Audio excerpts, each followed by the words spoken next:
Continuamos en la sexta edición de Siberiana, el Festival de Literatura y Naturaleza de Tamurejo, en la Reserva de la Biosfera de la Siberia. Y Siberiana llega a su fin con esta última conversación. Para ello nos acompañan Sergio del Molino y José Ramón Alonso de la Torre, a los que pedimos que suban al escenario, por favor.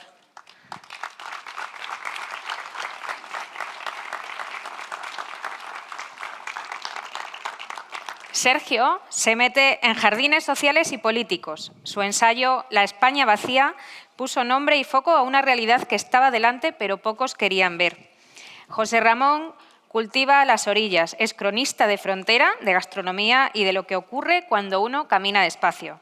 Sergio del Molino es periodista y escritor. En 2016 publicó «La España vacía», un libro que cambió la forma de hablar del desequilibrio territorial. Acaba de recibir el Premio Alfaguara de Novela 2024 por los alemanes.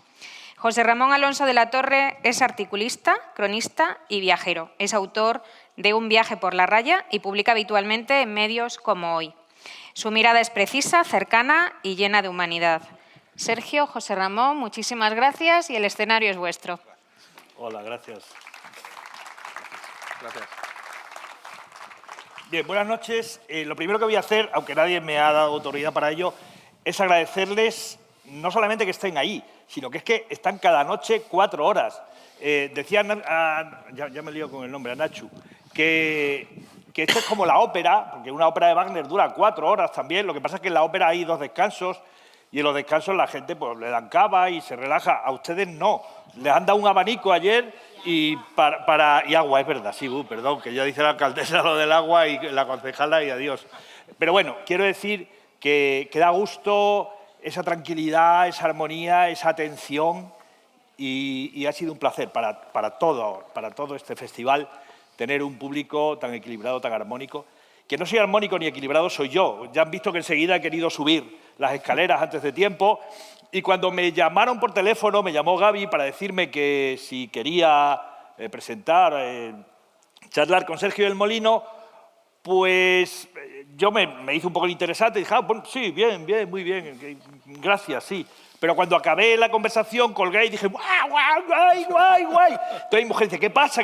Digo, joder, voy a charlar con Sergio del Molino, que es un tío que me mola mucho porque yo cada vez que lo leo me da ideas, vamos, le copio directamente, no, pero me da ideas para escribir, para yo desarrollar, ¿no?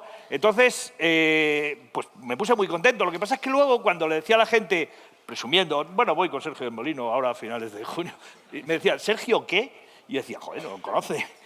Y volvía, y Sergio del Molino. Y entonces yo les decía, es el de la España vacía.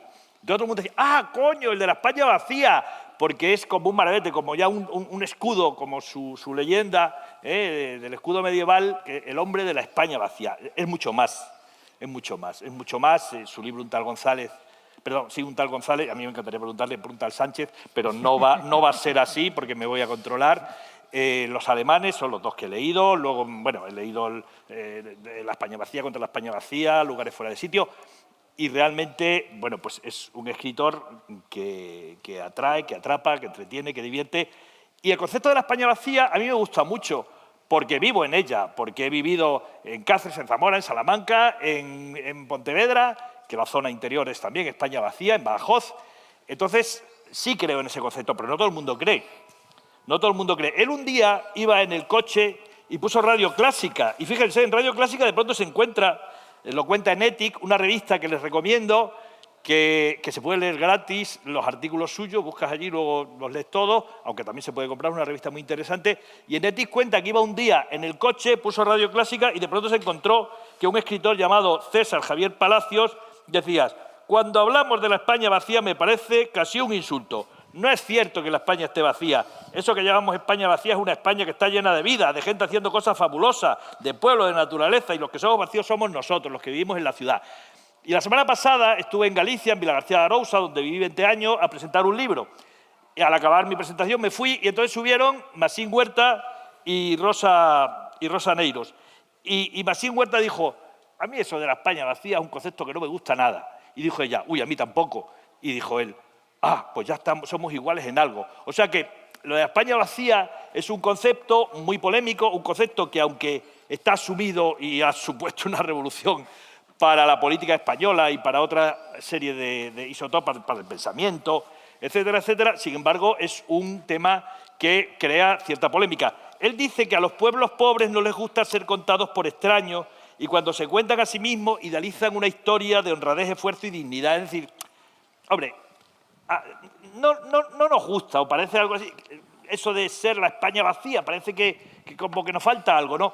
Y de hecho ayer Blanca Martín, la presidenta de la Asamblea, dijo: podemos estar orgullosos de que no aparecemos en el mapa de la España vacía. Nosotros no somos España vacía. Se olvidaba decir que la Siberia tenía 22.500 habitantes la última vez que vine yo por aquí, en 2015, que debía venir más, y ahora tiene 18.000. Es decir, ha perdido 2.500 habitantes, según los datos, según el censo de 2024, que además lo estuve sumando antes de ayer, y bien, es cierto, no es vacía del todo, se mantiene, pero estamos perdiendo, estamos perdiendo. Bien, que ahora yo ya... Habla él. Sergio, mira. Ya no sé qué decir, la verdad. Sí, no, pero sí, vos. Has recorrido España, bueno, hemos estado hablando ahora de que, bueno, aparece por casa cuando puede, está todo el día arriba, abajo, supongo que has hecho muchos bolos presentando el libro de la España vacía, casi todo el mundo te preguntará por eso. ¿Cómo reacciona la gente, sobre todo los lectores, luego hablaremos de los políticos, cuando se habla de la España vacía? ¿Se sienten de la España vacía? ¿No se sienten? ¿Cuál es tu percepción de...? Bueno, te contesto ahora. Antes déjame dar las gracias por la invitación, claro, y a todos, de verdad, por venir disciplinadamente como una ópera de Wagner, como había dicho José Ramón. Cuidado que los descansos en las óperas no eran para el público, son para que recuperen el resuello los músicos y lo que pasa es que descubrieron que cuando hacían el descanso la gente compraba vino y hacía gasto en el bar. Claro. Entonces dijeron, bueno, pues esto, el descanso nos viene muy bien, pero no era porque el público se cansase, sino porque se cansaban los oficiantes, que eso es distinto. Y un segundo aparte, ya que hemos hablado de ópera y de presencia, ¿no? Este es el primer bolo que hago en mi vida con pantalones cortos. Es decir, o sea, nunca jamás, lo he pensado mucho, lo he dudado. He pedido autorización a la EMET y me la han dado. Quiero decir, me han dicho que vale, que había una alerta y que podía hacerlo. Es la primera vez, estoy ensayando algo nuevo. Nunca me había presentado con un aliño indumentario tan torpe. Y pido disculpas si alguien lo ofende, espero que no. Estamos todos en familia y estamos pasándolo bien aquí a la fresca, así que lo agradezco mucho. La pregunta era ¿cuáles son las reacciones ante la España vacía? Sí. Bueno, a ver, La España vacía es un libro que yo publico en 2016, hace 9 años ya. Ha pasado un tiempo enorme, porque además vivimos en un mundo acelerado, donde cada año parece que son 20, ¿no? Entonces, parece que han pasado muchísimas cosas desde que se publicó el libro y han ido cambiando y han ido oscilando las interpretaciones, las reacciones.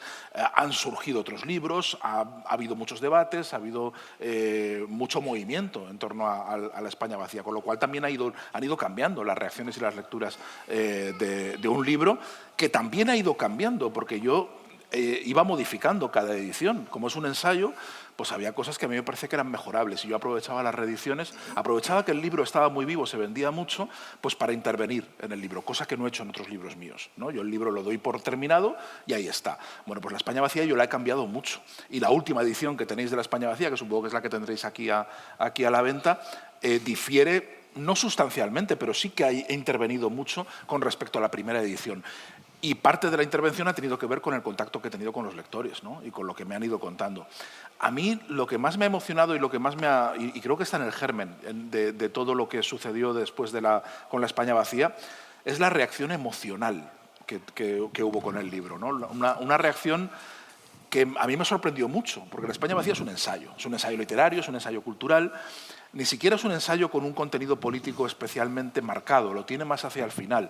Pero La España vacía es el ensayo de un escritor que intenta comprender el país a través de un rasgo específico de ese país, que es el desequilibrio de población que se tiene, ¿no? Y decir, bueno, o sea, básicamente el mensaje que transmite La España vacía es: hay un rasgo muy importante de este país y es el enorme desequilibrio que hay entre la España urbana y la España interior, la España que en buena medida se quedó un poco descolgada del avance de la modernidad y siempre ha habido un foso entre el campo y la ciudad, pero en España ese foso es especialmente dramático, especialmente significativo y no entendemos bien el país si no entendemos eso, ¿no? Eso es básicamente lo que plantea la España vacía. Eso parece que no se presta a una lectura sentimental, pero sin embargo cuando el libro empieza a funcionar mucho, yo cuando voy a foros como este, en muchos lugares, me encuentro que en el contacto con los lectores, en la conversación, la gente me cuenta su pueblo, la gente me habla de su pueblo, la gente lee el libro y lo toma como una especie de venia para poder hablar públicamente de unas emociones y de unas experiencias y de unas preocupaciones que creían que solo estaban restringidas a la intimidad, que tenía que ver con la nostalgia sobre un lugar abandonado, con la pena, la preocupación que le causaba que el pueblo de sus padres o su propio pueblo fueran menguando, que se descolgaran, que se olvidasen. Todo eso generaba unas emociones íntimas que tenían que ver con la propia biografía de los lectores. Y yo me di cuenta que la gente lo había interiorizado, había hecho como se hace con las novelas. Tú una novela sabes que funciona porque la gente lleva la experiencia a su propia vida, ¿no? Y esto había pasado con la España vacía. Es muy raro que pase eso con un ensayo, ¿no? Y yo creo que está en el germen de todo. Yo he hablado luego con académicos, con varios académicos que coordinan son sociólogos, coordinan un equipo multidisciplinar de varias universidades, entre economistas, geógrafos, sociólogos, gente de las ciencias sociales que están elaborando dentro de la Unión Europea un mapa y una serie, recomendaciones y políticas para poder abordar las políticas de despoblación. Y me dijeron, esto yo no lo sabía, esto me lo contaron ellos, me dijeron que el libro había sido fundamental en el cambio de perspectiva que habían dado esos estudios porque había añadido el libro el factor emocional, que no se tenía en cuenta nunca. O sea, estos asuntos se trataban desde una perspectiva aséptica, desde una perspectiva de, pues aquí vive tanta gente, la demografía, la economía, el poder político, ese tipo de cosas. Y el factor emocional no lo teníamos en cuenta, y es lo que mueve todo. O sea, si esto importa, es porque el pueblo de cada cual importa en la vida de cada cual, ¿no?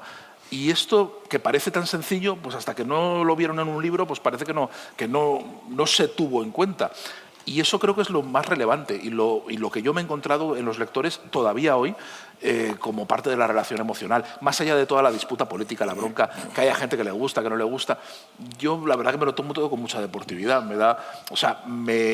No deja de causarme sorpresa y respeto la emoción de cada cual y lo que cada cual diga, que un término como la España vacía, que es una expresión poética que yo uso para titular un libro, genere o controversia o incomodidad cuando sencillamente es muy inconsútil. Es una expresión poética que intenta, pues como todas las expresiones poéticas, intenta ser vaga, intenta ser ambigua. No es un concepto categórico, no es algo que podamos medir en una ciencia social, no es algo que podamos establecer como un dogma. No tiene nada que ver, es justo lo contrario a todo eso.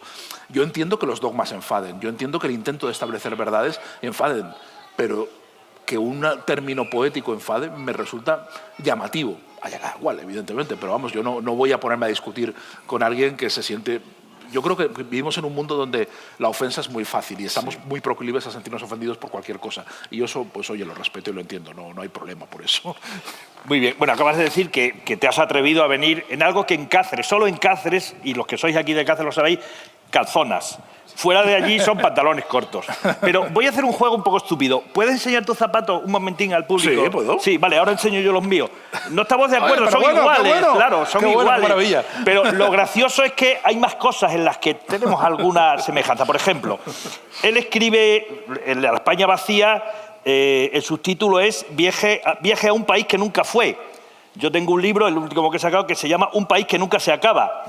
Yo tengo un libro que se titula La frontera que nunca existió. él escribe uno sobre la frontera que dice lugares fuera de sitio. Sí, que nunca la raya que tú has recorrido mucho, aparece mucho. Nunca se acaba, nunca existió, nunca fue fuera de sitio. Parece que escribimos del país de nunca jamás, de esta España que decía, bueno, uno dice que lo decía Churchill, otros que lo decían Bismarck, al final no se sabe quién lo decía, que llevamos toda la vida intentando destruirnos y no somos capaces de hacerlo. Ese país extraño que queremos definir, pero que no acaba de ser nunca. Y luego hay otra cosa en la que nos parecemos un poco, aparte de estos títulos, y es en que nos gusta escribir en las últimas páginas. A él le gusta, lo dice en sus libros, ¿no?, que le gustan las últimas páginas del periódico, las traseras, las de los contenidos livianos. Yo llevo toda la vida escribiendo en la última página. Lo que pasa es que él ya empieza a escribir en las páginas serias, en lo que él llama páginas solemnes de opinión. De hecho, el miércoles pasado él escribía un libro sobre la política actual, sobre la izquierda, hablaba de cómo Pedro Sánchez, de nuevo me meto en jardines, prohibidos además, que Pedro Sánchez hablaba de que no se refería al socialismo, al PSOE, sino a la organización. Yo ese día escribía la última página sobre King África. Bien, a lo que iba. Tú también dices en el prólogo contra la España vacía que quieres dejar de ser un intelectual hedonista que renuncia a aventurar soluciones, o sea, el de la última página, para acercarte al intelectual que ayuda a los lectores a iluminar los problemas. Aquí queremos iluminación, se piden soluciones. Realmente esta separación, esa España vacía y España llena, el pueblo, la ciudad, cuando tú te lo planteas, te planteas soluciones, buscas maneras, intentas convencer a esos sociólogos que dices con los que hablas. Cuéntanos un poco eso, el mundo de las soluciones y de la... Bueno, las soluciones. Creo que el mundo de las soluciones es el mundo de la política, es el mundo de la acción y de la militancia política. Creo que es ahí donde se tienen que ensayar los debates y donde los problemas adquieren materialidad y donde se tienen que plantear los debates acerca, primero identificar los problemas y luego aventurar qué soluciones colectivas se pueden plantear. Desde la literatura, creo que intervenimos de otra forma. Creo que no, una literatura que proponga soluciones no es literatura, es ley. Quiero decir, eso es derecho, es dogma político. No tiene nada que ver con lo que hace un escritor, que tiene está mucho más relacionado con la participación en el debate, con la propuesta de ideas, con la sugerencia, con el señalar aspectos que pueden ser más o menos importantes y que hasta entonces estaban ignorados. Eso puede ser muy frustrante para quien quiera soluciones y las quiera ya. Yo lo entiendo. Y creo que vivimos además en unos tiempos donde la inmediatez es necesaria.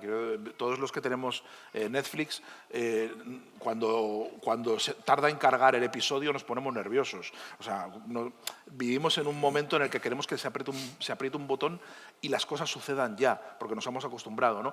Y reclamamos eso al debate público. Y creo que el debate público ya se ejerza desde la literatura, ya se ejerza desde el periodismo o desde la intervención ciudadana simplemente, no funciona así. El debate público es una conversación colectiva. Creo que en la literatura, o sea, los escritores aportan algo desde su punto de vista, desde su perspectiva estética, aportan una voz más, una mirada, una perspectiva a esa conversación que tiene que ser caótica. Además. A mí, cuando la España vacía empieza a explotar, una cosa que me gusta mucho es que el debate que genera es muy caótico. Es muy caótico y anarquista. Y a los políticos les cuesta intervenir ahí. Hay una serie de políticos que empiezan a ver que hay algo importante de lo cual pueden sacar partido, pero no saben por dónde cogerlo. Porque el debate implica tantas cosas. Hay un señor, me ha pasado en Extremadura, hay un señor cabrero que me viene y me cuenta sus cosas de las cabras. Hay y utiliza el libro como argumento de autoridad para su lucha, ¿no? Hay una lectura ecologista, hay una lectura culturalista, hay una lectura puramente literaria, estética, hay una lectura mucho más política, bronca, ¿no?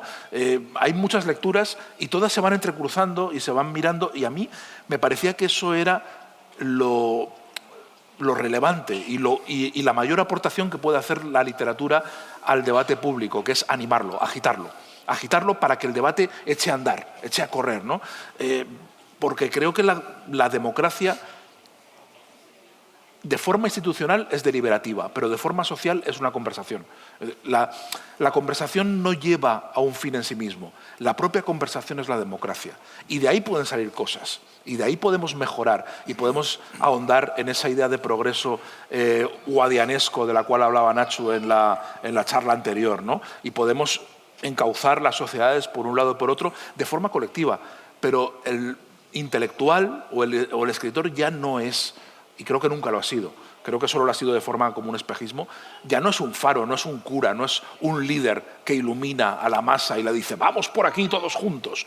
Creo que la gente no... Yo como lector desde luego no busco eso en los libros.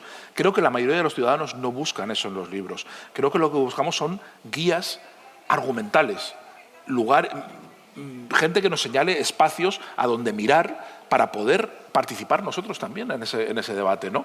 Entonces, bueno, para alguien que quiera solucionarlo todo así con un chasquido de dedos, es muy frustrante. Para quien crea en la democracia, para quien crea en la conversación, para quien crea en la creación de una comunidad política que es capaz de... O sea, que es consciente de que nunca va a vivir en un paraíso, pero que hay formas de encauzar el mundo hacia un lugar mejor que en el que vivimos ahora, creo que eso es muy estimulante y creo que la literatura puede funcionar así.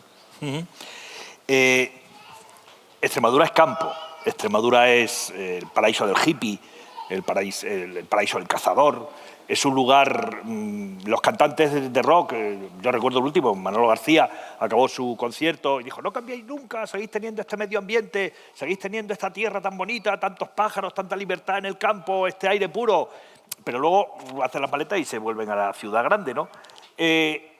Extremadura y el campo es tan despreciado, desde la ciudad ha sido tan despreciada, que esto era tierra de destierro, es decir, no desterraban a los políticos o a los escritores al Peñón de Chafarinas, sino a Castelao, al gallego Castelao, lo desterraron a Badajoz, que además dijo, estoy en una vieja ciudad amurallada de la Siberia española, es decir, él llamaba a toda la provincia de Badajoz la Siberia. Nicolás Redondo lo destierran a las Urdes, sí. Pero es que Eugenio Gerardo Lobo, un poeta y militar del siglo XVIII, lo destierran aquí, a la Siberia de verdad. Y a los anarquistas Pedro Ballina y Sánchez Rosa también fueron confinados en la Siberia durante el siglo XX. Es decir, que los desterraban aquí, no hacía falta desterrarlos a otros sitios porque creían que ya aquí se perdían en un mundo que no tenía ningún sentido. Y pero que, ha visto que los destierros y castigos del ayer son las vacaciones de hoy. O sea, exactamente. Nosotros pagamos una pasta gansa para lo que era un castigo político en el siglo XIX, bueno, incluso en el XX, es muy bien entrado el XX, ¿no? Es decir, cómo cambian las cosas, eso está muy bien. Mira, y nosotros somos como esos rockeros, tú hablas de los pijoprogres en alguno de tus libros, somos un poco pijoprogres, que venimos aquí, hablamos de la naturaleza y luego nos vamos, cada uno a nuestra ciudad, y falta ese compromiso y dejamos aquí... Bueno, incluso muchos de los espectadores viven en ciudades, luego acaban yendo... Es decir, aquí nos mentalizamos, aquí cambiamos la sensibilidad, pero ¿es un cambio de sensibilidad o es una moda oportunista? ¿O la ciudad sigue negando el campo en medio del desafío del cambio climático? Que es otra frase tuya. Bueno, un poco de moda, evidentemente, y un poco de pose sí que hay, bastante. Bueno, de hecho, incluso yo diría que bastante. Pero de las modas y de las poses pueden surgir cosas interesantes, ¿no? Y siempre hay, dentro de la impostura enorme, siempre hay gente que se cree las cosas y que provoca cambios y que van sedimentando historias interesantes, ¿no? Evidentemente, yo más que la moda o el pijoprogresismo, que a mí no me incomoda en exceso, lo que me estomaga y lo que me provoca muchísimo rechazo es el paternalismo en general. O sea, esa frase que has citado de Manolo García de «no cambies nunca, dejad estas cosas». Bueno, yo creo que esto ha sido una maldición enorme para todo el campo español y probablemente para el campo europeo, pero yo conozco el caso más del campo español, ¿no? Se ha percibido como el lugar auténtico, ¿no? se puede hablar, y mucha gente habla, ¿no?, de la España real, la España verdadera. La España verdadera está aquí, no está en Madrid. No está, hay un tópico periodístico entre los periodistas políticos, que es lo que ocurre dentro de la M30, ¿no? Dice, hay que salir de la M30, del anillo de la M30, porque ahí es donde está la España de verdad. Digo, bueno, no, lo que está dentro de la España de la M30 también es una España de verdad, también es cierto, no hay ninguna parte de España que sea de mentira. Es decir, toda la que está dentro de los contornos de la frontera, todo es una España de verdad, ¿no? Yo creo que es muy peligroso esa exageración, esa exaltación de las esencias del campo, de la pureza, porque creo que condena a mucha gente a una posición subalterna y se les da una responsabilidad de custodiar no se sabe muy bien qué esencia perdida en las ciudades, y eso condiciona mucho sus vidas para mal. Te voy a poner un ejemplo. Yo en La España vacía le dedico un capítulo muy extenso y muy querido y muy trabajado a las urdes, ¿no? Las urdes es... No solo por las urdes reales, o sea, las urdes, voy a decir, ¿dónde están las urdes reales y las urdes imaginarias? No, sino a la idea de las urdes, que sea, lo que han significado las urdes en la cultura española, en la historia española de los últimos 200 años, ¿no?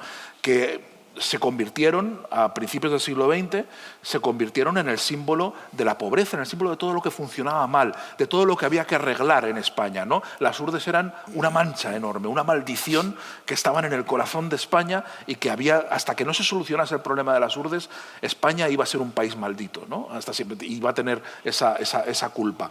Eso echó sobre la gente de las urdes un peso enorme y un peso enormemente injusto, que todavía hoy se percibe, ¿no? Se percibe como tú viajas por las urdes y hay rechazo incluso a Buñuel, ¿no? Sí. No les puedes citar mucho el documental, sí, que sabemos que es un falso documental, que se construye una imagen en la cual las urdes es la maldición, pero a la vez también contienen una forma de pureza, ¿no? Y lees textos de Unamuno en los cuales exalta la casa urdana. La casa urdana, de la cual yo solo he visto un ejemplo que hay en un pueblo que se puede visitar de vez en cuando, se conserva. La casa urdana, los que lo conozcáis y habéis estado, y seguramente algunos en Río Malo de Arriba, las urdes. La casa urdana es una choza circular con un techo, que daba un aspecto muy peculiar a los pueblos cuando se veían desde lejos. Si vemos fotos de las urdes de antes de la guerra y las panorámicas que aparecen en el documental de Buñuel, es verdad que son unos pueblos que parecen como tortugas que están sobre las laderas de los montes, ¿no? Ese paisaje ha desaparecido y hay mucha gente que lo lamenta. Yo cuando veo que lamenta que se haya perdido la casa urdana. La casa urdana era algo miserable. La casa urdana era algo que los urdanos estaban deseando que desapareciera para poder tener una casa con aire acondicionado, con conexión, con una antena de televisión, para que se pueda vivir con una dignidad que esas casas le impedían tener, ¿no?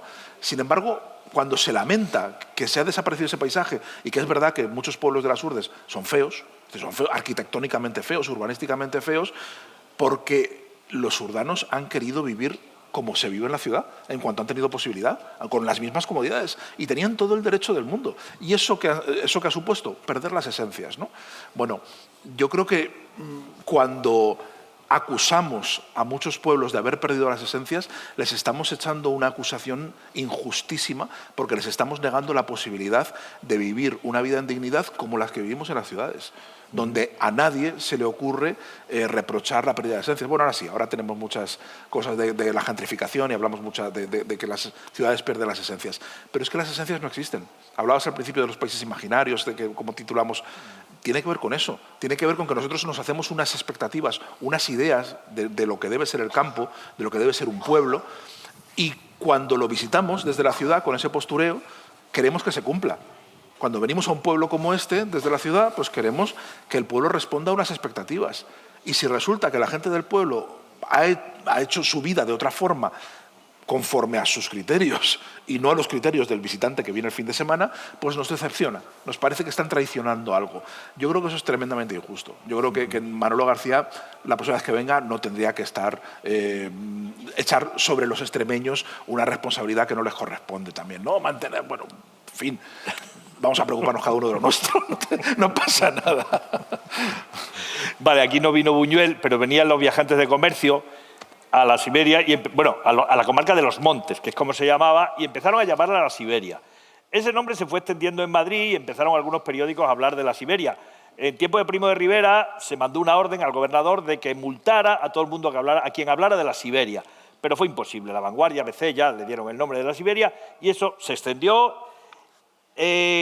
Rosa Araujo, la alcaldesa, que estaba por aquí sentada, me dijo la primera vez que vine y la única, que he venido aquí a Tamurejo hace ya 10 años, me dijo, tenemos un nombre inhóspito, pero somos un paraíso. Hoy, sin embargo, hablando con una persona crítica, como se ha demostrado aquí, con Anachu, dice, sí, un paraíso. Pero se iban al aeropuerto de Don Quijote a coger el avión por 20 euros a Barcelona. Porque es cierto, es un paraíso, está apartado, pero es la parte de Extremadura que tiene AVE más cerca. Porque pueden ir a Ciudad Real, que el resto tenemos que ir a Madrid. Eso del paraíso, eso de volver al campo es igual que volver a la naturaleza, queda poca naturaleza a la que regresar. Sobre esos temas tú has reflexionado. Sí. Y quiero que desarrolle esa reflexión y si quieres hasta la aplica a los siberianos. Bueno, pero ¿qué quieres que hable? ¿Del paisaje transformado? Sí, todo eso de que la naturaleza, pero luego realmente es un paisaje transformado, es un paisaje que no es... Es decir, creemos que venir al paraíso estamos escapando de la civilización, pero realmente... Sí. Bueno, esa paradoja a mí me gusta mucho. Yo creo que los escritores nos gusta mucho buscar paradojas.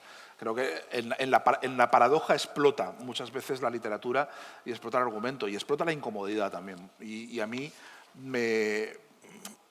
hablando de lo que hablábamos antes de las esencias, del buscar algo esencial, algo real, muchas veces cuando vamos a la naturaleza nos encontramos con una paradoja enorme, ¿no? Porque esa naturaleza a la que ansiamos llegar es un paisaje transformado. En Europa occidental, la mayor parte de lo que nosotros llamamos naturaleza es un paisaje intervenido, transformado por el hombre, y estamos rodeados aquí de un paisaje con dehesa y, en fin, con encinas y...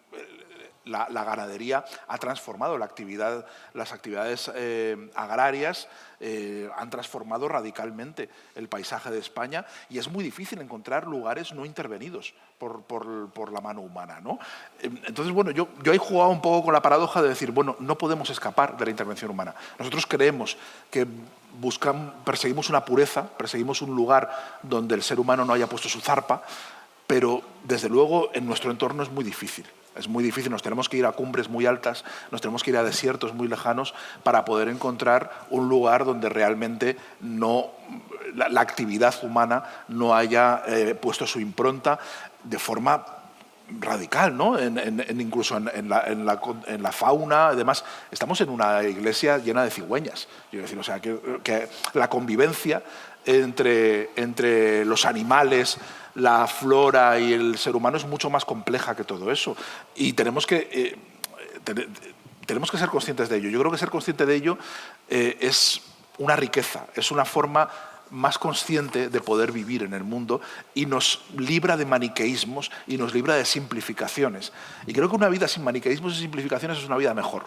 Eso por descontado.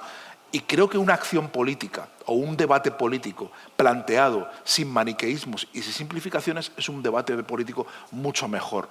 Yo abogo siempre por mirar las cosas de forma adulta y sin simplezas de ese tipo, ¿no? Y esto no era una forma de...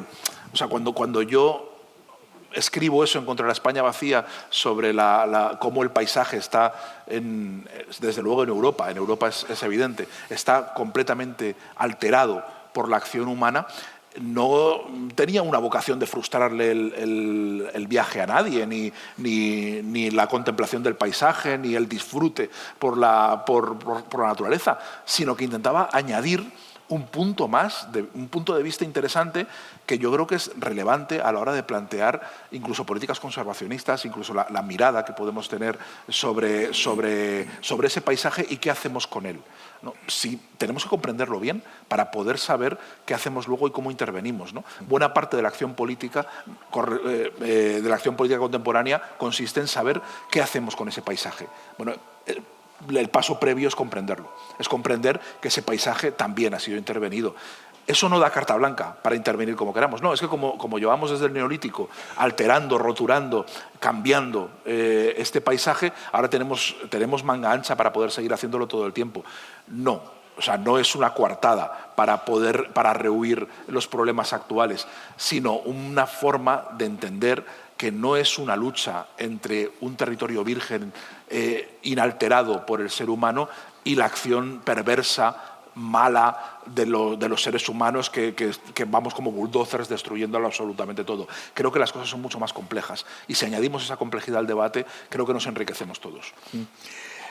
Hace unos años, Durán y Lleida, el líder de Unión Democrática de Cataluña y un poquito después el presidente del Parlamento Balear, dijeron que los extremeños, fue algo que aquí dolió mucho, que los extremeños no salíamos del bar y que aquí recibíamos nuestras subvenciones y seguíamos en el bar. Eso decían también de los andaluces, ¿no? También, esto fue de los extremeños. Y entonces la reacción aquí fue decir, somos líderes en soja, los primeros en soja, en maíz, en arroz, en ganado vacuno. Cáceres es la provincia con más vacas, Badajoz de España, Badajoz la tercera, en ganado caprino, bueno, no sigo.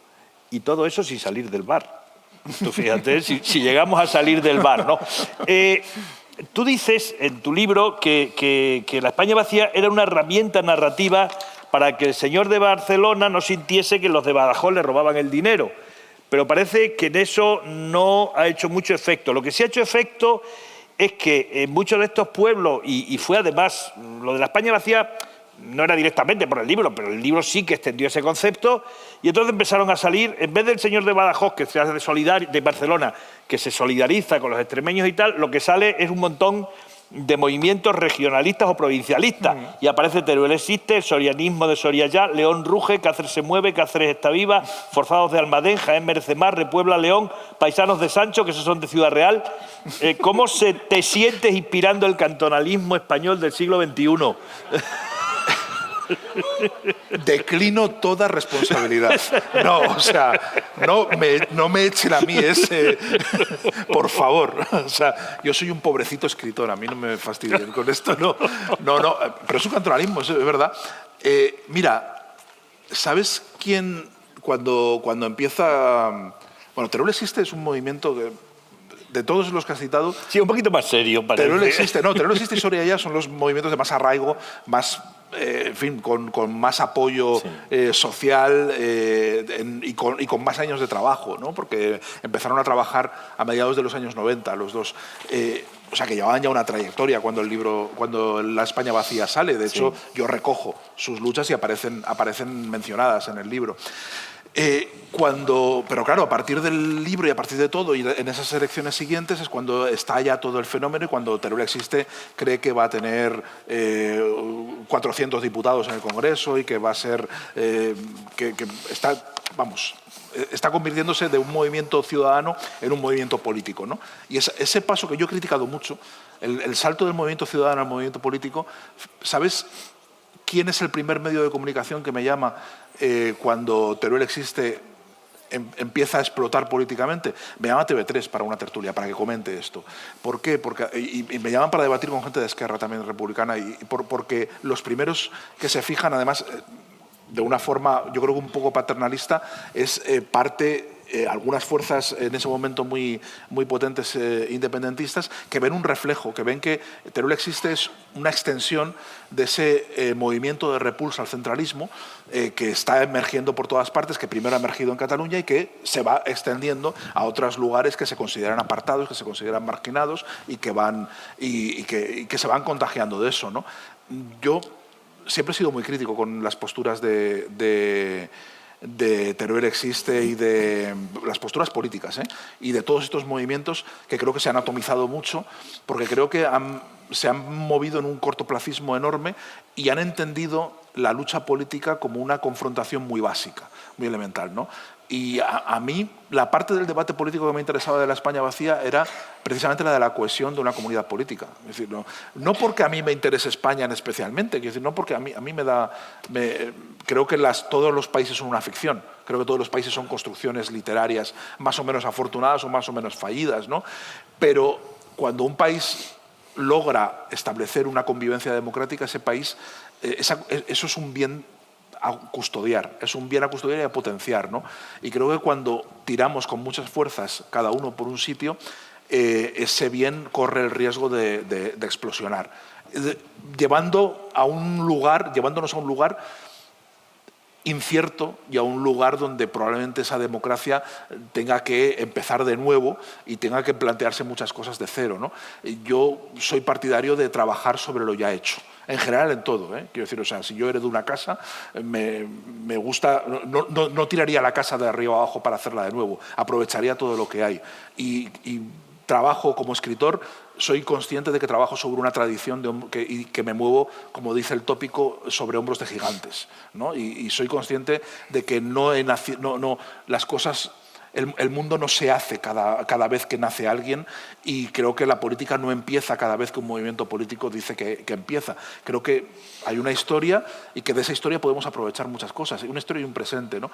Y creo que estos eran fuerzas centrífugas, muy cortoplacistas, que veían solo los problemas muy locales y que no eran capaces de ver el cuadro entero. Y en ese sentido me parecían que eran nocivas para la idea de convivencia, para la idea de democracia, ¿no?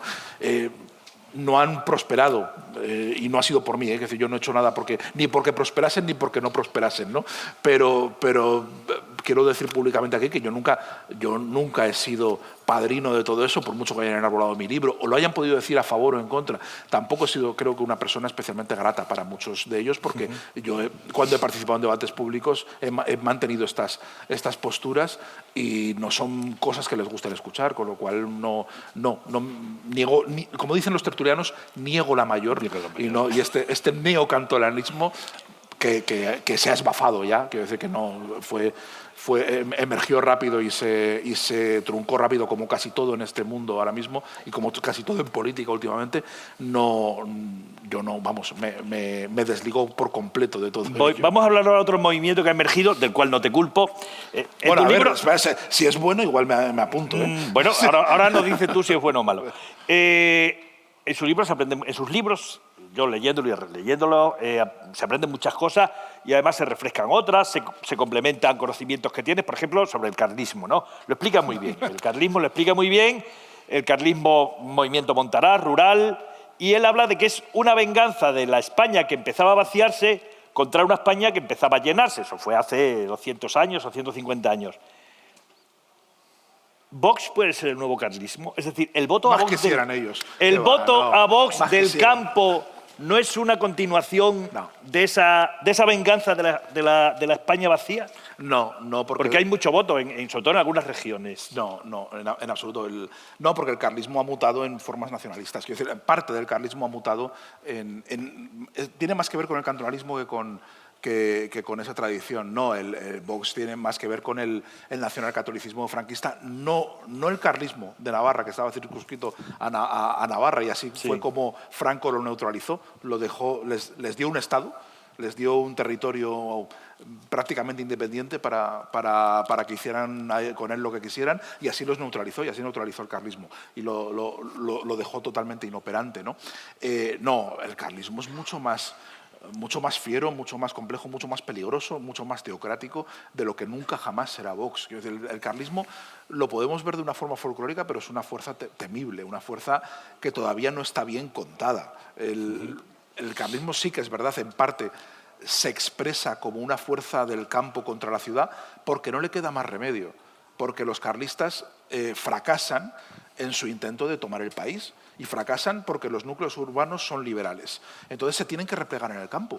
Se replegan en el campo no porque les guste el campo, no porque les guste la periferia, porque no pueden estar en el centro. Entonces se hacen fuertes ahí y se instalan tantísimo tiempo que crean una cultura política, arraigan en muchas partes de España, ¿no? Y crean una cultura política rarísima que no tiene un igual en toda Europa, porque en todas partes hay legitimistas, o sea, en Francia hay legitimistas, en Portugal hay miguelistas, en toda Europa hay movimientos reaccionarios muy parecidos al carlismo, pero ninguno dura 150 años como el carlismo. O sea, son conatos que van desapareciendo en el siglo XIX. Y el carlismo llega al siglo XX como una fuerza portentosa, como una fuerza enorme que domina culturalmente buena parte del país, ¿no? Buena parte de las zonas rurales de España.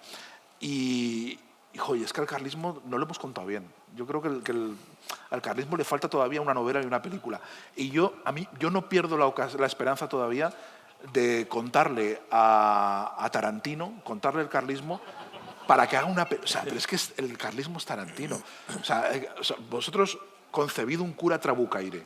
O sea, un tío, o un monje trabucaire, un tío que va por los caminos de España con una mula, montado en una mula, y es un fraile, y va con su capucha y con sus hábitos de fraile, y armado hasta las trancas, con 2 trabucos, en fin, y va por ahí matando a herejes por España, ¿no? Eso es Tarantino. O sea, es que es una peli maravillosa. Yo esa peli la quiero ver. O sea, que me gustaría que se hiciera. Y en España nadie la hace.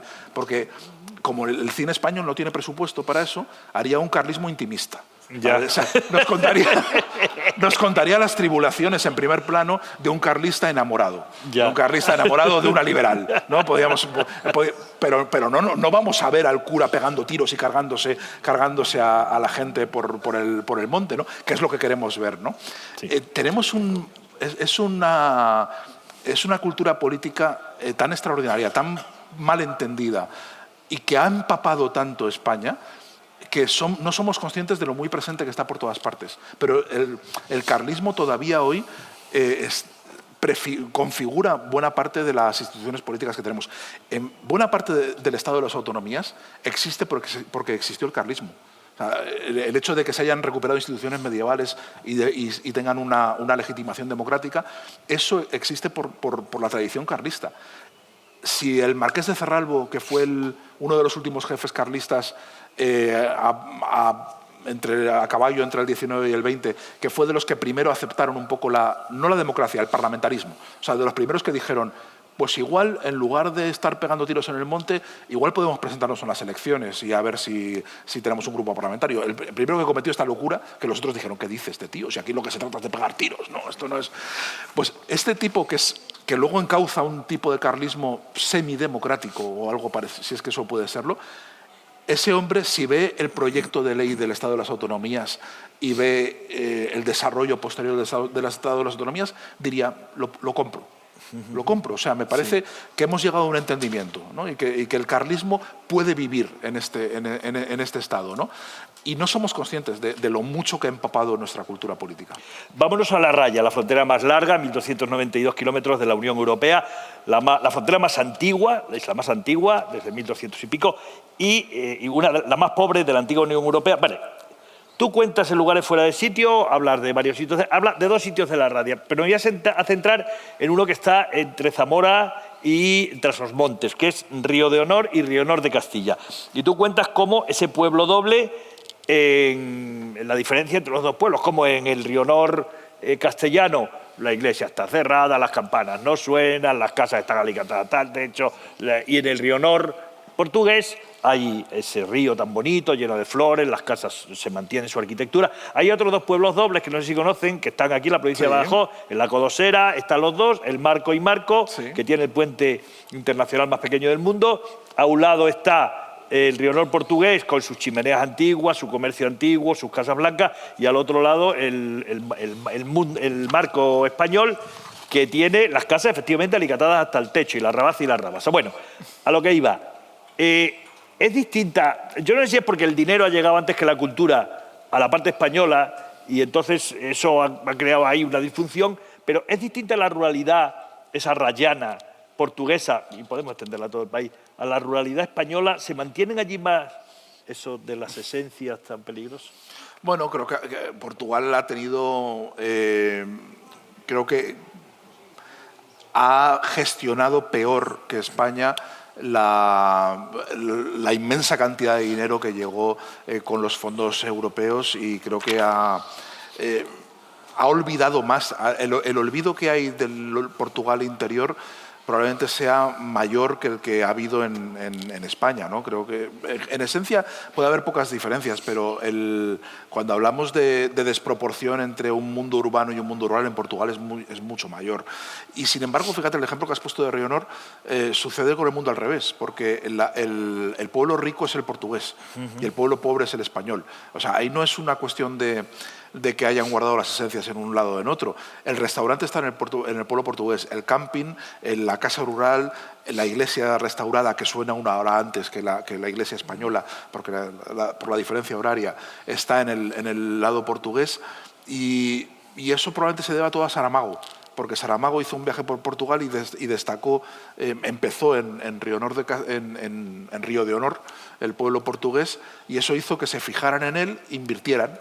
O sea, tiene la influencia de la literatura, que parece que no sirve para nada, y a veces sirve para estas cosas. Y como por Río Honor de Castilla, el pueblo español, o Pobo de Arriba, que lo llaman allí, no pasó nunca nadie, pues ahí se han muerto del asco los pobres.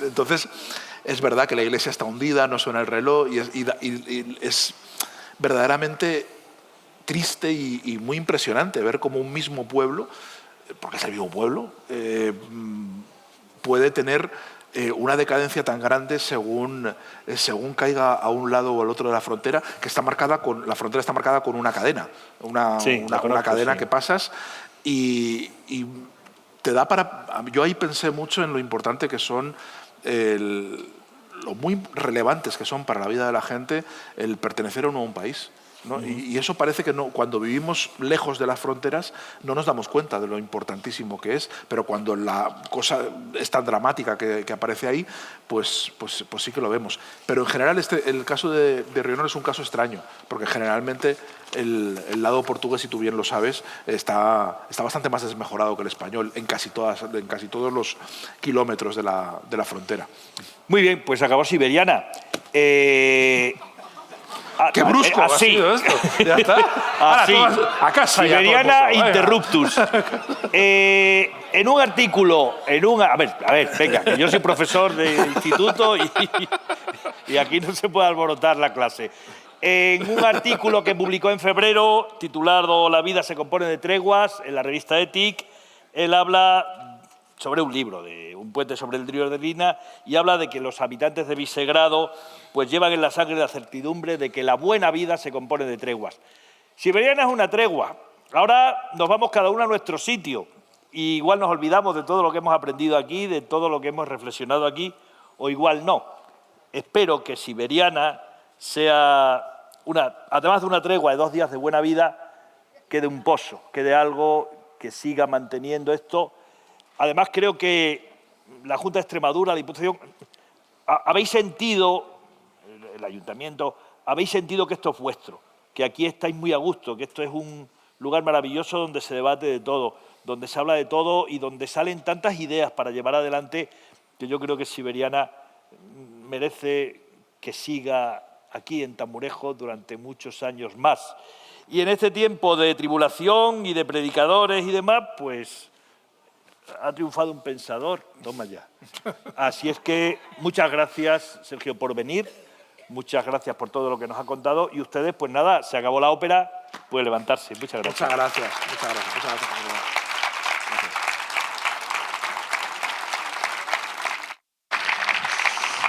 Muchas gracias, Sergio. Muchas gracias, José Ramón.